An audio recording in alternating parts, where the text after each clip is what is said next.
Talk about everything, play music in between. Tune in and enjoy Chad's underground scene.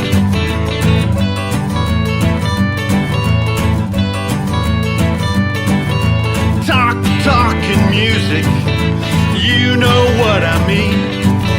Tune in and enjoy Chad's underground scene.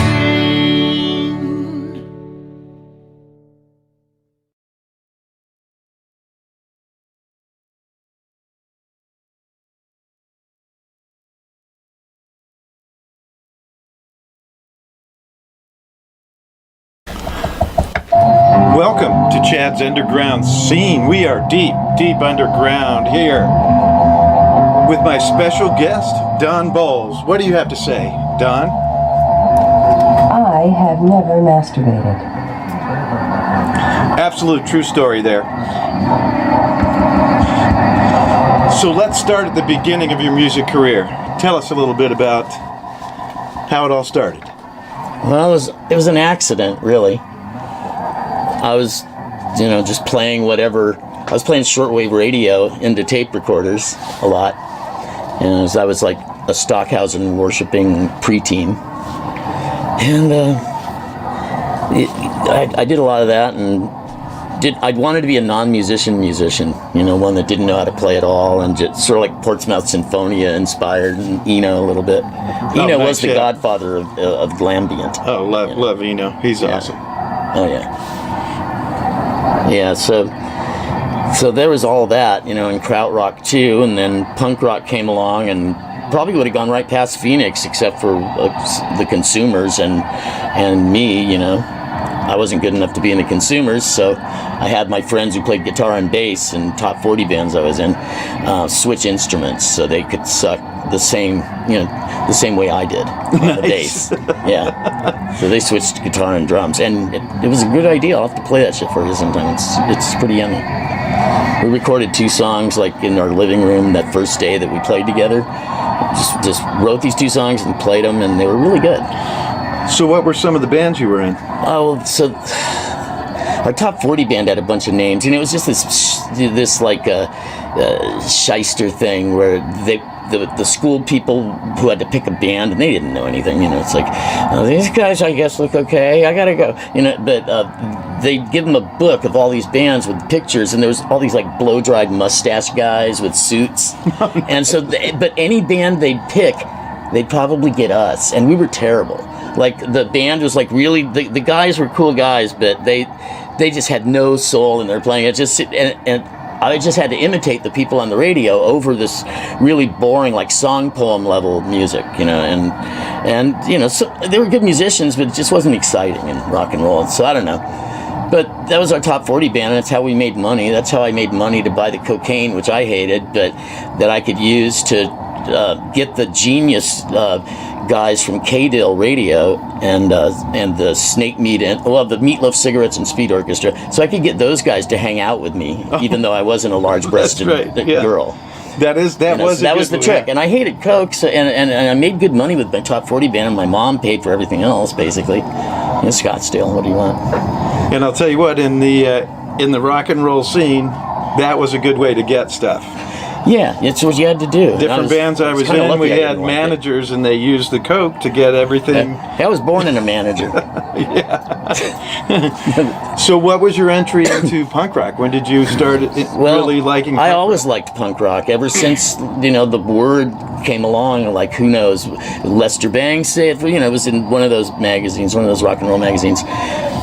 And I loved the Stooges. I got those albums from the K-Dill library so I started doing shows at KDIL, the local satanic radio station.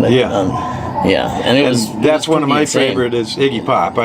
So it was like a pirate station. We got all over town because we were on a mountainside, and the whole city of Phoenix is in a valley. So 4 watts got us everywhere. It sounded real until you noticed it was really weird. Awesome.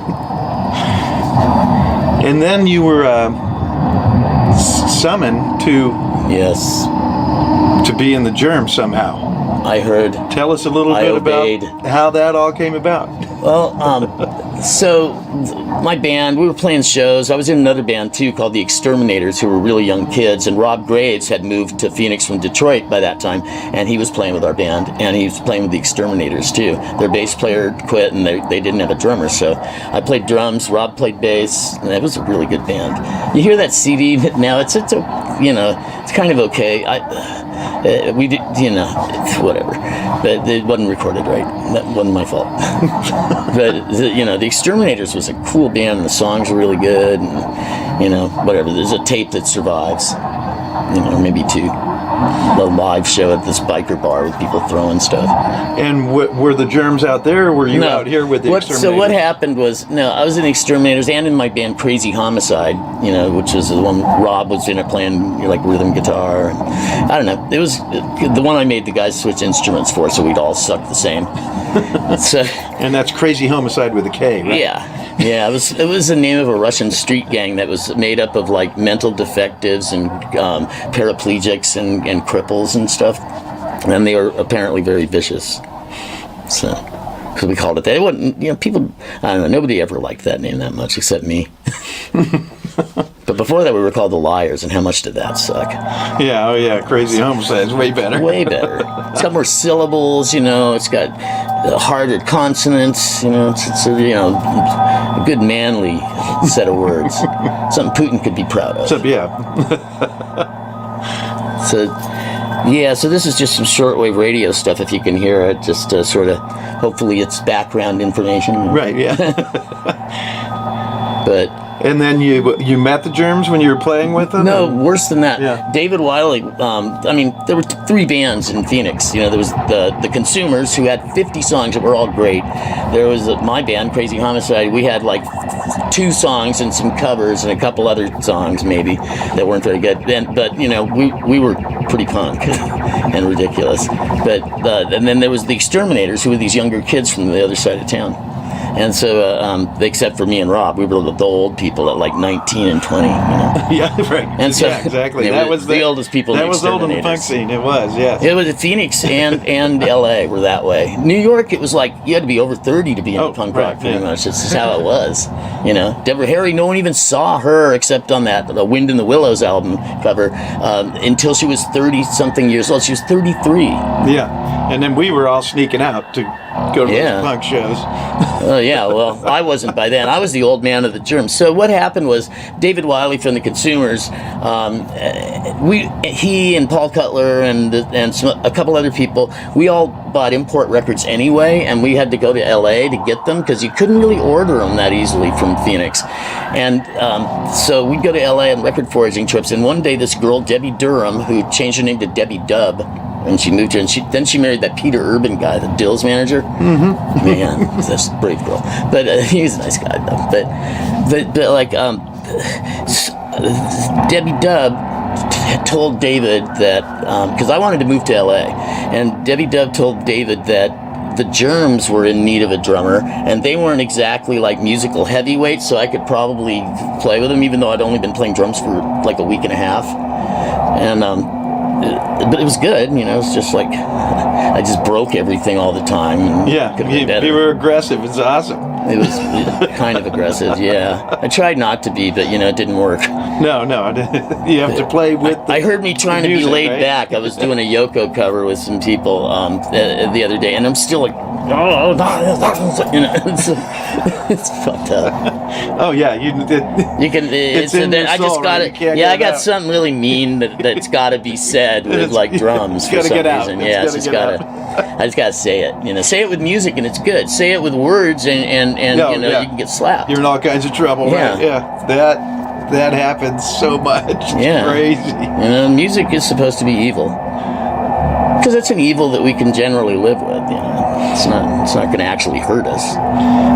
So now we are going to break away to a video with Don Bolles. I would do that like every day, a couple of times if I could. So really, I don't blame you. And when we come back, we're going to talk about the Germs and some of your experiences with the Germs. Excellent. That sounds like a great time. I hope I can make it.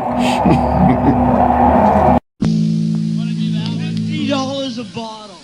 Can you believe this tacky whore? do it there. Do it from the kneeling position. That's more appropriate.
To be king, but you stood in the way. I was never quite king.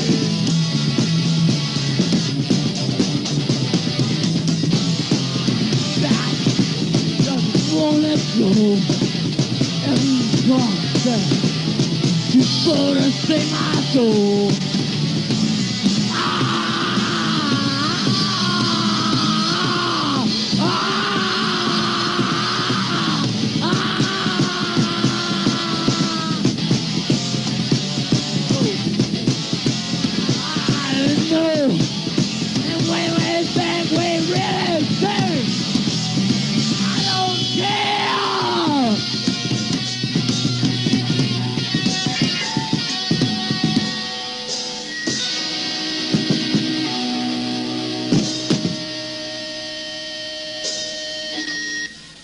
All I want is a beer and damage.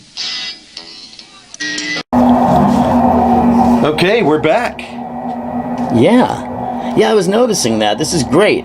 Demolecularization is fun. It's a lot more fun than it is to say, actually. But, it's good to be back. So tell us about the germs. Well, first of all... Anal sex is perverted and sick. Oh, I meant don't ask me how I know. Yeah, and I washed those germs off. Yeah, I meant Now, the band. Oh, the band, the germs. Yes.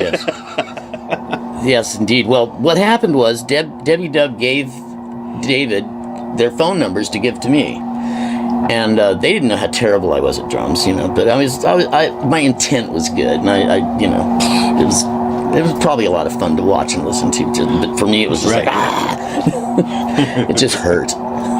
It hurt a lot. Until like 6 months into the germs, it hurt a lot. But Pat and I we would keep playing the songs. Well, anyway, I'll tell you how we got to that though. I knew they needed a drummer, and I was told the whole saga that Nicky Beat was filling in, but the Weirdos didn't like that he was doing that, and they wanted him to not do that. And he played on the Lexicon Devil single, which was made after I arrived here. So anyway, I called up Darby and Pat using the telephones that we had, and amazing technology for back then. And I was asking them stuff like, so you guys heard of Faust? I was certain that they, like, my friends in the Consumers and Exterminators were into, like, avant-garde noise stuff. Right, yeah. And it just stood to reason. And they're like, what? What are you doing? I mean, and I'm like, how about Van de Graaff Generator? Oh, I see that one record in the cutout bin, the thing that looks like lungs with eyeballs in space. So yeah, that's pretty good. Yeah, you're right. And I'm like, well, do you like Subway Sect or any of these new weird fucking, crazy sounding? Because I thought they knew how they sounded, and on that Forming record, which is all I had to go on, and Pat's like, no, I don't know any of that. Well, what do you like? Well. We really like Queen and Yes and David Bowie. And I'm like, really? Really? Yeah, I was shocked. Not in a bad way, but I was like, I'll be right there. I'm going to join your band and play drums. I started playing drums recently, you know, but I'll be there. But you soon. knew you could handle and I it. would, and yeah. And a guy gave me a drum set. That was one of my record store friends that I had. My mom actually bought me his collection when he sold it to go join a Buddhist monastery. And he had a drum set that he found in his backyard, and he gave it to me, like sort of. I was supposed to pay him $100 down the line, but I What a kind of store. never did. Yeah. But it was that little Sonor kit that I used for the early days of the Germs before I got the big white, Alice Cooper guy looking set. Right, yeah. It's a beautiful set. But yeah, thank you. I just had them done. But I think this Paisley really brings them out. Yeah. But I was getting a check, from the government for when I turned 21.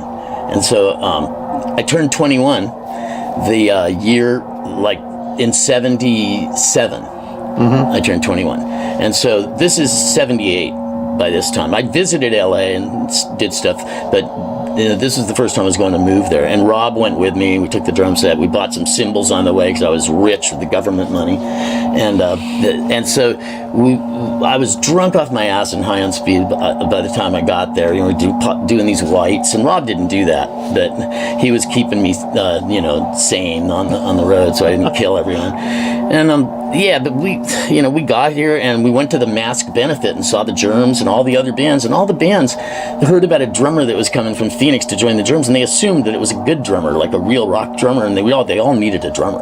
No one wanted to play drums because it was punk rock. You could play guitar or sing, even if you didn't know how to do anything, and not like the old days.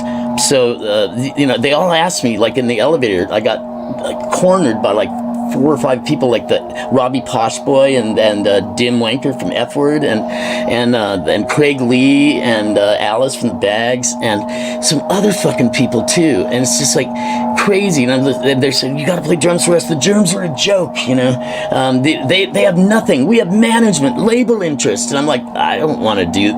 That's not what I'm doing this for. I don't want to do that. I don't want those things. Yeah, you want to do something you love. I wanted to play with the Germs. I came here specifically to play with the Germs, and that's what I'm fixing to do, and that's what I did, and I'm glad I did too. Nicky kind of, I don't know. It seems like he was kicking himself for a minute because the Germs were riding high in the mid 2000s. We were like the blues cats were to the 60s English people. Yeah. Like, look, here's my good friend Muddy Waters. Give him 5 beers. Take him around to the pubs and they, and the punk rockers from LA and in the early days were treated like that by the new crop of Hot Topic punk rockers. Yeah. Mm-hmm. So it was pretty swell time to be an old punk rocker, and I was like, this is how the blues cats felt. Oh yeah, and it lasted for quite a few years. It was not a short time. Right. And still, I could still go to fucking any weird place on Earth, and someone's going to recognize that I'm the guy from the Germs one way or another. If I'd have to fucking tell them repeatedly in their language,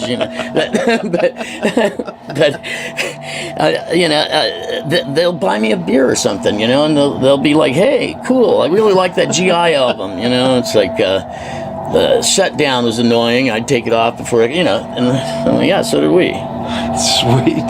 Yeah. But yeah, that was a good sounding album. A good engineer, Pat Burnett, and Joan Jett, she was okay, so anyway, I joined the Germs, but I haven't played with them yet because they live in West LA for the most part. And they all ended up kind of at the Canterbury, at least half of them. Lorna got a place at the Canterbury with Belinda and on the 4th floor, and I was on the 3rd floor in my own place. Buzzy Murder from the Exterminators, who was 16, the guitar player, moved here with me. But then Linda Bombblast, this kind of manly girl, raped him in the Mask when it was a rehearsal space in the daytime when he went there once to hang out. And he came back and looking like he'd just been in a fucking war and lost badly. And I was like, dude, what happened? I don't want to talk about it. I don't want to talk about it. And it came out that this Linda Bombblast girl did something untoward with this poor boy. And he went back to Phoenix immediately on a Greyhound, and he had to get on lithium, and he started like putting red and black magic marker all over his face and drawing mustaches and things. And wearing a cape, and then breaking into the beer cooler at a 7-Eleven, saying, I am Count Dracula, I need these beers. Oh, no. And the guy's like, fuck, call the cops, But he went to a mental institute. Anyway, so That's too bad, so I moved here, and I didn't get to really try out for him for a long time. And I gotta say, as entertaining as that scene might be to somebody who isn't me to watch, then I think I gotta tell you that it's completely, of course, wrong. It's from a movie, for one thing. It's from that movie, for another thing. And they took some liberties, you know, but whatever. The Germs took liberties with music and stuff. Other people's possessions, whatever, you know. But yeah, so I watched Nikki play on the Lexicon Devil EP because I wasn't ready yet, and we hadn't gotten to practice. But I did do the audition in the mask bathroom in this much like urine and water and what. Oh no, yeah, that was lovely, wasn't it? That was true.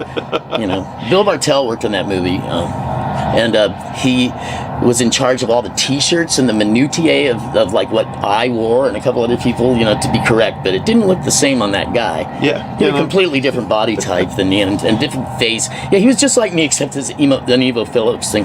Yeah, he was just like me except a different head on a different body. And then I think they moved the bathroom from the mask over to the Cafe de Grand. Oh, I God. think they just moved it over there, just a few blocks over. Oh yeah, it worked just as well there too. But yeah, you know, I was a germ. I was doing non-deuce, clap, clap, you know, with everybody. And it was funny because Geza and Pat were both I thought you brought the amp. No, I thought you were going to bring the amp. Oh shit! And then they went straight in the board with Pat's guitar. It wasn't even his guitar. It was actually Darby's guitar. Oh, nice. That Rickenbacker with the guts always falling out of it. So speaking of that, let's break away to a video. This is you playing Reuben's Train with Pat Smear's guitar. Huh.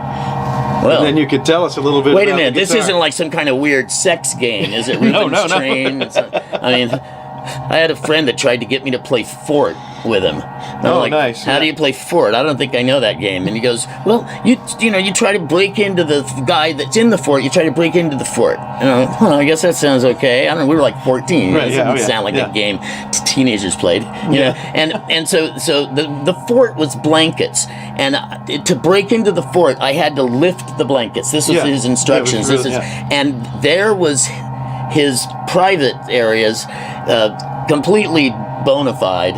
And I was just like, oh, Fort, right. I don't think I want to play Fort, Claude. Right, I'm not breaking in. So, yeah. But anyway, here's this video.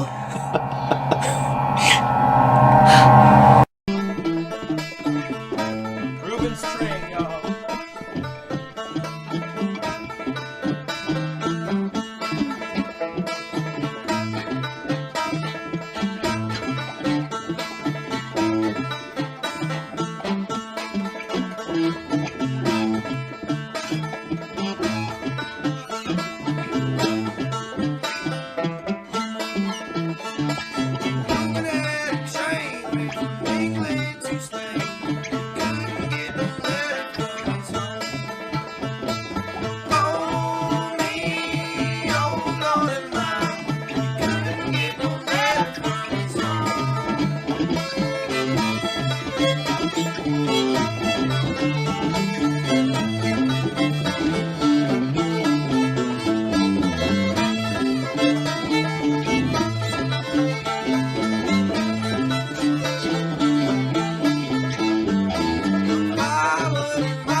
So tell us about Pat Smear's guitar. He's one of my favorite guitar players. So Well, I'd love to hear about him as well. This wasn't Pat Smear's guitar that we were talking about that he played on Lexicon Devil. He always played Darby's guitar. It was a black Rickenbacker with the guts falling out. And then he had that pedal, that like Selmer or something pedal that was always falling apart too. Thank Jehovah for that, because I was kind of asthmatic. I could not have got through a germ set if it wasn't for Pat having to tune for 4 minutes in between every minute and a half long song. Of the song, yeah. Yeah, and I was just, that's the only way I got through all those germ sets. I would have been like, they had to bring the fucking oxygen. It was harsh. I played all wrong, so, So what was it like playing with Pat?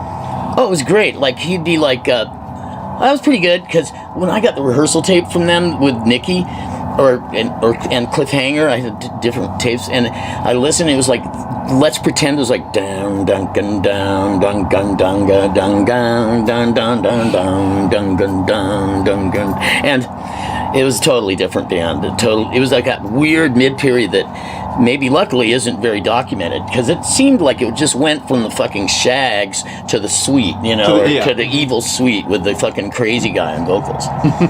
And dude, I love that rockin' lead.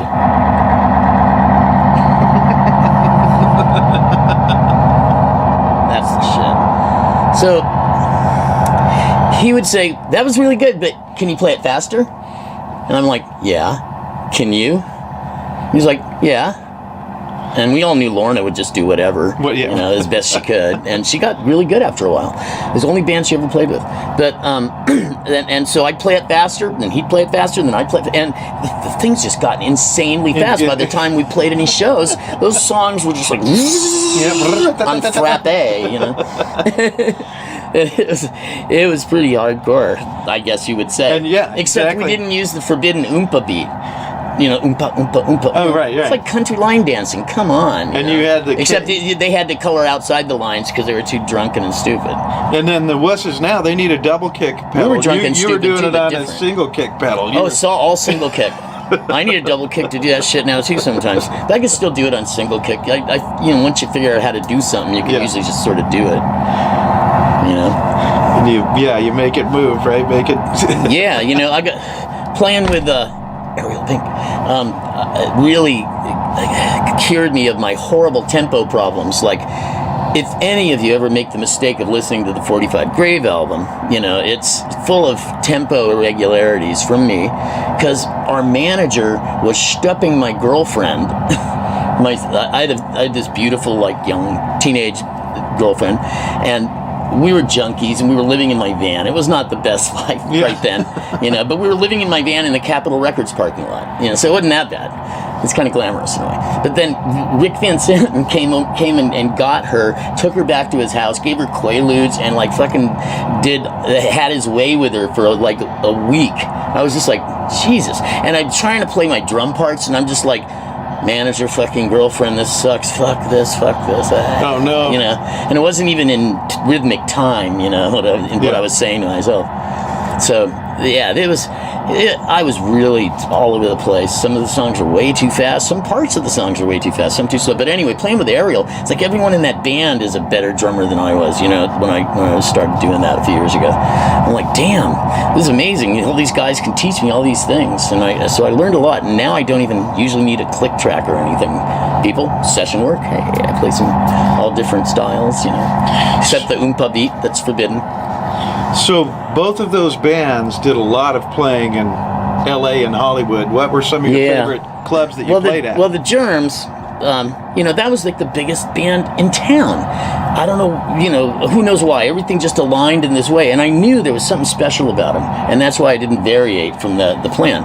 And it was just this crazy life all of a sudden, like all these great shows and all these people, all these girls everywhere, And I met Dinah Cancer and stuff right around then. And I smoked some PCP, and I called her on the number she gave me, and she answered, which was a mistake. And this is like the day after I met her. And I just said the word, I'd smoked PCP right before this. Did I say that? Yeah, I think I did. I think it's, jumbled my brain cells. So sometimes I do that. So sometimes I do that. Anyway, Dinah Cancer answers the phone, and I just said, Behead. Behead. Behead. Behead. And 2 hours I was on the phone with her, like intoning some weird variation every couple of seconds of behead. And she sat there and just listened and just, This is very pleasant. And then she said, I want him in my band. She was like 17, a Girl Scout, and a virgin. I didn't know. But she was really a weirdo. She loved like weird stuff, like the kids at the Indian high school. She loved Kiss. And she had tapes of Rodney's show that were really great. Oh, yeah, and Rodney. the Hollywood Night Shift. And she had tapes of the Young Marquis and Stanley, which was hilarious. Apparently that guy, according to Freddie Snakeskin, smelled worse than any other human being he had ever encountered. Yeah. There was a few of those people walking around in the scene. Yeah. But this guy wasn't even in any scene. He just went to K-Rock and went home and did more meth and then went to K-Rock again, you know. Nice. But seek it out if you can, the Young Marquis and Stanley, if you don't remember it. Okay, yeah. So I was in the Germs, and it was great. And then, you know, Darby, I don't know, things got weird because Darby had this boy that he was trying to impress, and, Ricky, you know, from he was trying for Donnie Rose, but Donnie Rose was just straight, and he would do the things that Darby wanted him to, but he wasn't into it. And you know, so Rob Hanley, that was the guy's name. So Rob Hanley was his next love, and he was really trying for that. And this was like way past the days of, I mean, I wrote a fucking book about the guy. He's pretty special, you know. He sounds like a dork when I talk about him in this stage of the things, because, you know, he kind of was by then, a lot of the times. And so I was making out with Amber, for fuck's sake. But she's a wonderful girl, but damn, that was really harsh to see that. Right, yeah. And it was kind of scary. It's like, man, there, but for the grace of every fucking thing in the universe go I. You know? But I would never go there. I would die. No, I liked Amber just fine, but making out was not in the plan. So I'm sure it wasn't with Darby either, considering how he was totally homosexual. Yeah. Mm-hmm. You know, and she was a girl by some definitions of that word. She definitely was not a guy. But yeah, that was a weird thing. And so he wanted to get his boyfriend in the band, Rob Hanley, and Amber bought him a drum set with, you know, because she had money, and she would buy Darby his heroin so he didn't have to go cop random heroin off the street. But, you know, yeah, that was really helping him, Amber, you know, giving him heroin every day. He became, instead of acid genius Darby, he became sort of heroin booze guy Darby, and it was just not the same. And he threw me out of the band so he could get Rob Hanley in it, and then he went off to England and saw Adam Ant and was like, and got the mohawk. Oh yeah, now that's where, yeah. I was like, fuck, Bowie's over, I guess, and this guy, oh my God, I love him. You know, he was like, he was pretty cool. He was pretty amazing. We played it the other night on the show on Wired Up. We played Deutsche Girls, the version for the soundtrack. That's I love that singles album. It's awesome. Oh yeah. So what happens was, you know, Darby does that, and then, you know, like, they didn't do any shows. Rob Henley showed up to practice. He tried to play. He couldn't. It was obvious. Lorna said, fuck this. After playing with Don, I can't do this. This is ridiculous. Because, I mean, I just fit with the band, and it worked. Darby wasn't really thinking straight about stuff at that time. And so then when a good brain like that goes off the rails, you know, a little bit, it can be kind of weird. And so, because we never really had any problems with each other, you know, before. But, I mean, he thought, you know, a lot of the stuff I liked was hippie art noise. And that's kind of true, but not like, you know, they did have long hair, most of those people, you know. But, yeah, and so I got kicked out of the band. But then Pat called and said, well, Darby wanted me to call you. Of course, he's not going to call himself, you know. And and see if you wanted to do a show with us at the Starwood as the Germs. And I'm like, hell yeah. Nice. Fuck yeah, because that was really fun playing the, you know, once I got the hang of playing that stuff and playing with those guys, it was just like, it was a dream, you know. And so we did this show. It was really good. I mean, I guess some of the stuff was a little fast and sounded sort of French or Japanese or something, you know. But it was still, it was pretty ass kicking. And my sound guy friend did the sound. Paul Cutler was there and recorded it, or it went the other. I don't remember. Cutler might have done the sound. Lee Rickmers, my friend, who just died recently, unfortunately, but he recorded it, and that was the tape, you know, that came out as that show, the Starwood Oh, show. yeah, as the Starwood, yeah. Yeah. He was my friend from Phoenix. He was like the Fonz of my youth. You know, he was trying to give me detwerping lessons, you know, and show me how to pick up girls. And I was like, "Garf." So did you ever learn? I learned what I needed to know. I mean, I was friends with a lot of girls. I always heard all the dirt, you know, about these guys. I mean, of course, they went out with the guy with the pimples and the pockmarks and that's in jail a lot and doesn't know how to read, and he's in like fucking 8th grade for the 3rd time, you know. But of course, the girls like that guy, and I would hear everything about it because I was the friend zone guy. Right, you're the friend. And I was, you know, I was like one of the girls, and it was fun. It's like I liked playing with the girls better anyway. They were like smarter for the most part, and they you know, they wouldn't try to beat me up ever. Right. You know, and some of them were cute, and I liked girls, you know, so it's always been a curse for them, and sometimes for me. But yeah, so I don't know. It was weird times, But Darby, you know, he was a genius. Read my book, Lexicon Devil: The Short Life and Fast Times of Darby Crash and the Germs, by Don Bolles. It should be the first author, and instead it was like Parfrey and Brendan, like sort of like conspired to be first and second author, and I'm just like relegated down here. I did like so much of that book, like almost all of it, the parts that are good. Well, you were right there, so. Yeah, but also, you know, I wrote for the LA Weekly for 20 years, so I learned a thing or two. And I used to do my own tape transcription, and I would just make everyone sound like the person, because I knew the people, and so I could make it sound like them. You were always out and about. I would run into you so many different places in Hollywood and LA. That was a good little book, that Lexicon Devil. It's like, it took me like 5 years to write and 6 hours to read. That's how it is, right? Yeah, but it takes forever, right? You know, it's good. It's right up there with Please Kill Me or No One Here Gets Out Alive, except it's like a pamphlet compared to what I wanted it to be. I wanted it to be like No One Here Gets Out Alive, you know, that level. But no, hard to get people to talk about the Germs, especially people that knew stuff. Right, yeah. So anyway, it was a weird twisted loyalty that was weird. Yeah, it was weird though. But yeah, it was like nothing else. And Darby said, "You know, I'm only doing this show so I can get enough money to buy enough heroin to kill myself, right?" And we're like, "Yeah, sure, Darby, we've heard this before. Right. Now let's do that. Let's do that new one, My Tunnel, again. You know, and we got this. And I thought we were going to get back together. So did Pat, and we were going to do shows. Things were going to be like they were. Blah blah blah. You know, that kind of TV movie. That's a better TV movie than the one they made. But you know, and it was like." Then he gets the money, goes and buys the fentanyl, which is what it was back then. We each had our different French connection. We had different heroin crowds. Anyway, Darby went to this guy Fabrice, who I presume is dead or gone or something then, or at least out of the business. And his dope was fentanyl, and I would see people that never fucking OD on this shit, and I was like, don't get. That's crazy, and it's happening a lot now. Yeah, it's crazy. Yeah, so I don't know. It is crazy. Like what? I don't know. There's some porn girl just OD'd on fentanyl. They didn't even say she was hooked on narcotics. They said fentanyl. Yeah. Man, that's harsh when you're up there. It's like, I guess heroin was used to get people off morphine. You know, at first. Right. Yeah. It's weird. And I think a lot of people don't know what they're doing with it, right? So that's half the fun. It's like the Dunning-Kruger effect. It's like the things you know the least about, you think you know the most about, because you don't know that you don't know. You know, and it's pretty crazy. Yeah, I have some friends that are sober now and straight, and they tell me about how great they were at taking drugs early on. I was great at it. I could have been better. I didn't have the dedication that some of my friends, R.I.P., did, you know.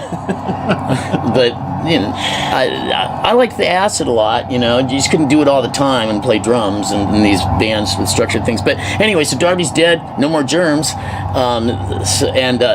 The Germs was the biggest band in Hollywood, and in some other places we were legendary. And then it was just gone. Amazing. And Darby Crash was an icon. You know, it was amazing. He built that legend. He did that whole thing. To this day, I think he probably the most recognizable. He did that. Punk rock he star, did it on purpose, and it was nothing to him. You know, it was just he could talk to cops on heroic doses of acid. You know, and they bend them to his will. It was crazy.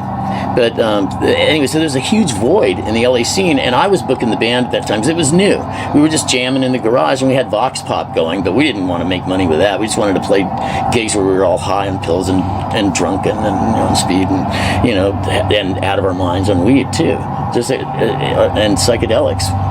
Vox Pop was a crazy band, but we just made a bunch of noise, did Faust covers and Velvet Underground covers. We were a cover band in a lot of ways, but the songs sounded nothing like the originals. Right, usually. yeah. But Vox Pop was a good band. A lot of people think it was the best band. I don't know if I would agree, but it was really unique. Even though we tried to be just the same, it didn't work. Right, and then one of the bands... 45 Grave was our pop band. That's what we considered it. And then, because Mary, I don't know if you've seen the pictures or knew her back then, but damn, she was beautiful. She still is pretty good looking. She's a good girl. It's like good Hungarian stock. They weren't going to let me go out with her because they found out my last name was Giuseppe, which is Italian. And they were like racist against Italians. Oh, no. It was weird. So yeah, but 45 Grave filled this void. It's like we had a set that we'd been practicing for like 6 months, and we practiced it till we were so good, and we never had to take a break. We just did all these crazy songs that were like a 1.5 minute prog pop opus that's punk as fuck. Yeah, it was so tight. Yeah. Those guys were my dream band. Rob Graves on bass, the best bass player. Paul Cutler on guitar, easily one of the best guitar players ever. Awesome. He's like a Weigar, but with like crazy noise and echo and shit. And Fred Frith, and then he would like be naked and he'd be crazy and still play great. And it was so good. Yeah, Paul Cutler, what a great guy. I can't say enough good things about him. Yeah. The Seds tape is out on some label. The cassette's been reissued. Yeah, it's me and Paul and Dinah Cancer and his friend Mark Vassar, and we did it in his utility room in Phoenix. Because Mary and I wanted him to come out and be in our band. Because we were trying to put together a band like 45 Grave, we would come out in her aunt's car and woo him with we'd take him out to dinner and stuff, and we'd make noise music with him and record it and have, it was great. And so he finally moved in to my van in the driveway of Margie's, Nice. Aunt Margie's place. The Ants of Surrealism, because they played music with us once accidentally. So one of the bands I played with, shows with that you played in was Celebrity Skin. Yeah, that was so much fun. That was there are those who say band. Every one of these bands was the best band I was ever in, and I love that that's so. I played in so many different clubs in Hollywood and LA with that band, and I was playing with Easter and playing in a couple other bands. It was fun. Wow. So much fun. Yeah, the Celebrity Skin, man, that was a whole universe, And I was sober that whole time. I was sober for 11 years, twice. There was the first 11, and then when I was in 6th, 7th grade, I started doing drugs, and then I quit when I was like 30, and then I had a sip of wine, red wine, at a Thanksgiving dinner with my girlfriend, and when I was 41. That was it. I started being soberdelic. I did shit tons of psychedelics like 5-MeO and things like that. We're just all the research chemicals were easily available online, no problem. And so there was that. But then I kind of got into some other things that weren't as good, but not narcotics. I was pretty much done with that. But anyway, crazy stuff. So let's break away and show you a video of Celebrity Skin. Celebrity Skin, and kick-ass band. I wish you could have been there.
Right. Okay, we're back. Yeah, so with all this talk of Hollywood, I just, in LA, I just recorded a record with Paul Rossler, Oh, nice.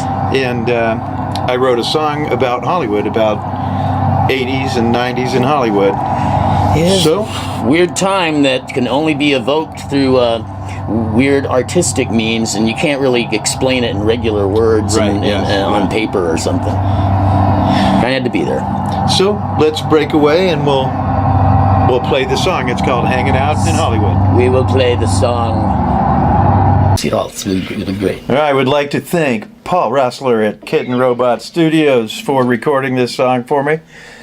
All right. This song here is called Hanging in Hollywood. You can I go like ahead. the glasses. You can I go like ahead the and thank him. glasses. Yes. I know you really liked it, so you should.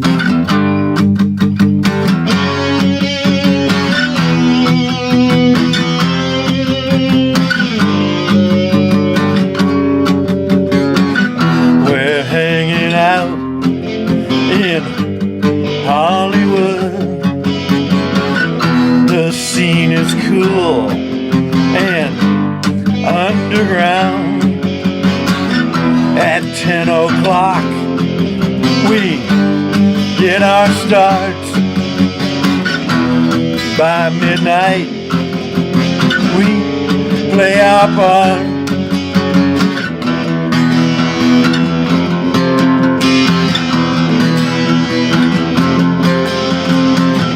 We're like vampires.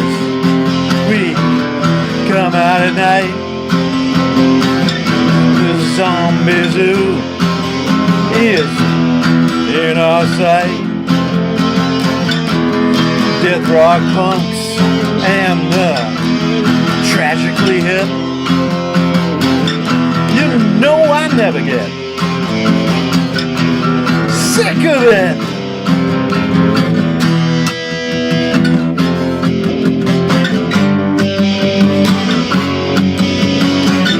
Our late night friends, they will unite. All find a club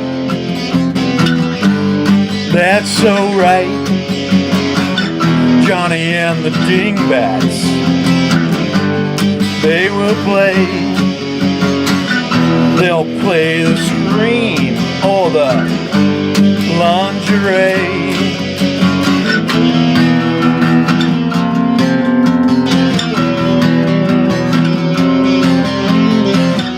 We're like vampires. We come out at night. The zombie zoo is in our sight. Death rock punks and the tragically hip. You know we never get sick of it. Hit it.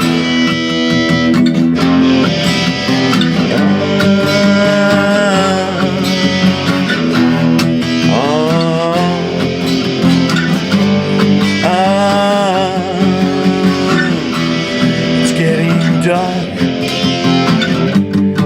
Now we wake. Sunset Gower, Hell's Gate, zombie sluts from hell. They'll be next.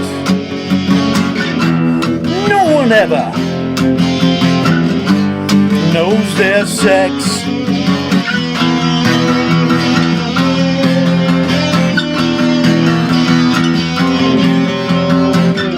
We're like vampires. We go out at night. Release the bats is in our sight. Death rock punks and tragically hip. You know we never get sick of it. We're like vampires. We come out at night. The zombie zoo is in our fight. death rock punks and tragically hip. Remember, I never get sick of it.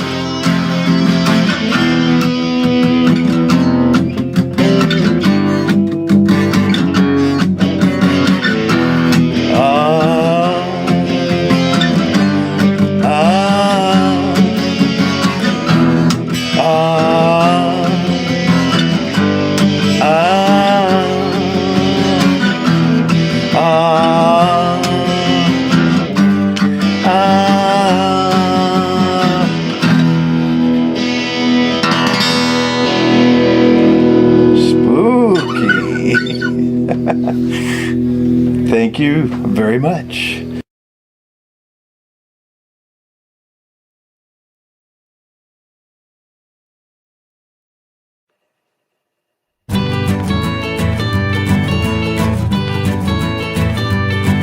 We talk about everything, play music in between. Till